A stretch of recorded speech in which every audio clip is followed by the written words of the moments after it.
അനുദിന വിശുദ്ധർ ഒക്ടോബർ 4 വിശുദ്ധ ഫ്രാൻസിസ് അസീസി.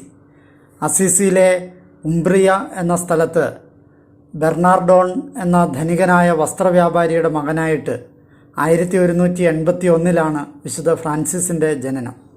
ഒരു ധനികൻ്റെ മകനായതിനാൽ നല്ല രീതിയിൽ വിദ്യാഭ്യാസം ലഭിച്ചിരുന്ന ഫ്രാൻസിസ് തൻ്റെ ആദ്യകാലങ്ങളിൽ ലോകത്തിൻ്റെ ഭൗതികതയിൽ മുഴുകി വളരെ സുഖലോലുപതയിലാണ് ജീവിച്ചിരുന്നത്.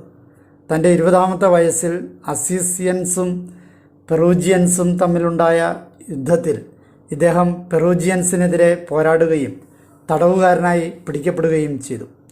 തടവിൽ കഴിയുമ്പോൾ യേശുവിൻ്റെ ഒരു ദർശനമുണ്ടാവുകയും ഇത് ഫ്രാൻസിസിൻ്റെ ജീവിതത്തെ മാറ്റിമറിക്കുകയും ചെയ്തു. തടവിൽ നിന്നും മോചനം ലഭിച്ചതിന് ശേഷം തൻ്റെ ഇതുവരെയുള്ള ജീവിതശൈലി ഉപേക്ഷിക്കുവാനും യേശുക്രിസ്തുവിൻ്റെ പാത പിന്തുടരുവാനുമുള്ള ഉറച്ച തീരുമാനം അദ്ദേഹം എടുത്തു. തൻ്റെ സമ്പാദ്യം മുഴുവനും ഉപേക്ഷിച്ച് ദാരിദ്ര്യം നിറഞ്ഞ ജീവിതം സ്വീകരിച്ച ഫ്രാൻസിസ് സുവിശേഷം തൻ്റെ ജീവിത നിയമമായി തിരഞ്ഞെടുത്തു. അദ്ദേഹത്തിൻ്റെ ഈ തീരുമാനത്തോട് പിതാവിന് കഠിനമായ എതിർപ്പുണ്ടായതുമൂലം അദ്ദേഹത്തെ കൈയൊഴിയുകയും പിന്തുടർച്ചാവകാശത്തിൽ നിന്ന് അദ്ദേഹത്തെ ഒഴിവാക്കുകയും ചെയ്തു. തന്നെ താഴ്ത്തിക്കൊണ്ട് അദ്ദേഹം പഴകിയ പരുക്കൻ വസ്ത്രങ്ങൾ ധരിച്ചു. ഭക്ഷണത്തിനായി തെരുവിൽ യാചിച്ചു. ഫ്രാൻസിസിൻ്റെ ജീവിതവും വാക്കുകളും ധാരാളം പേരിൽ സ്വാധീനിച്ചിരുന്നു. 1209 മാർപ്പാപ്പയുടെ അനുഗ്രഹത്തോടെ ഫ്രിയാർസ് മൈനർ അഥവാ ഫ്രാൻസിസ്കൻസ് എന്ന സന്യാസ സമൂഹം അദ്ദേഹം സ്ഥാപിച്ചു.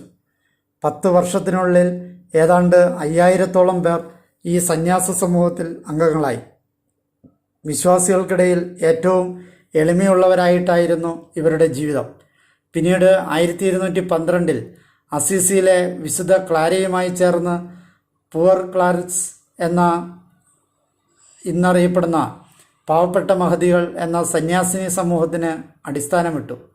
കൂടാതെ അൽമായരെയും ഉൾപ്പെടുത്തിക്കൊണ്ട് അനുതാപത്തിൻ്റെ 3ാം സമൂഹം ദ തേർഡ് ഓർഡറിനും അദ്ദേഹം രൂപം നൽകി. ഇദ്ദേഹത്തിനാണ് യേശുവിൻ്റെ 5 തിരുമുറിവുകളും ആദ്യമായി ലഭിച്ചത്, അതായത് പഞ്ചക്ഷതം.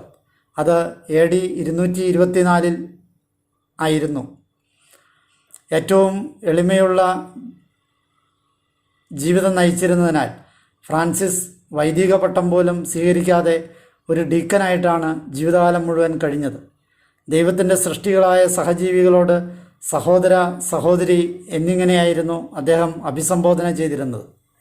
അദ്ദേഹത്തിൻ്റെ തീക്ഷ്ണമായ ദൈവസ്നേഹം സെറാഫിക് എന്ന പേർ ഫ്രാൻസിസിന് നേടിക്കൊടുത്തു. കഠിനാധ്വാനവും തപശ്ചര്യകളും കൊണ്ട് ദുർബലമായിരുന്ന ഫ്രാൻസിസിൻ്റെ ശരീരത്തെ പഞ്ചക്ഷതങ്ങൾ പിന്നെയും തളർത്തി. 1226 ഒക്ടോബർ 4 ഇറ്റലിയിലെ പോർസിങ്കുള എന്ന സ്ഥലത്ത് വെച്ചാണ് വിശുദ്ധൻ മരണപ്പെടുന്നത്. ജീവിച്ചിരിക്കെ തന്നെ വിശുദ്ധനെന്ന് പരക്കെ ഘോഷിക്കപ്പെട്ട ഫ്രാൻസിസ് വിശുദ്ധ പദവിയിലേക്ക് ഉയർത്തപ്പെടുന്നതിന് അധികം താമസമുണ്ടായില്ല. 2 വർഷത്തിനകം ഗ്രിഗറി 9 മാർപ്പാപ്പ അദ്ദേഹത്തെ വിശുദ്ധനായി പ്രഖ്യാപിച്ചു.